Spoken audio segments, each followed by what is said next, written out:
আজ 15 আগস্ট 2025। দৈনিক যুগান্তর পত্রিকার প্রধান শিরোনাম: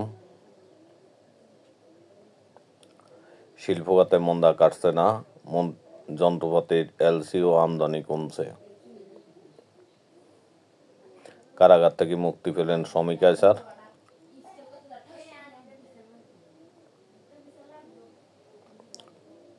এলডিসি উত্তরণের সিদ্ধান্ত আত্মঘাতী, আইসিবির সেমিনারে ব্যবসায়ী নেতারা।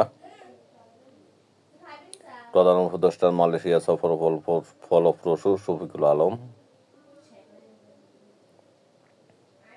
ডক্টর ইউনূসের সফরে কৌশলগত সম্পর্ক জোরদার হয়েছে, মালয়েশিয়ার মন্ত্রী।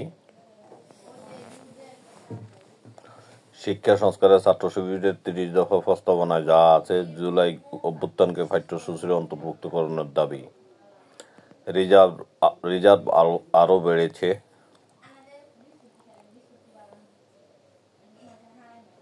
তফসিল ঘোষণার আগে পদত্যাগ করবেন আসিফ মাহমুদ।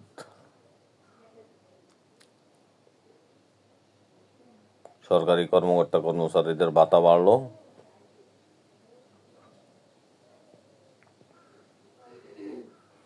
সংস্কার কমিশনের 367 সুপারিশ আশু বাস্তবায়নের যোগ্য, ইতিমধ্যে বাস্তবায়িত 37টি।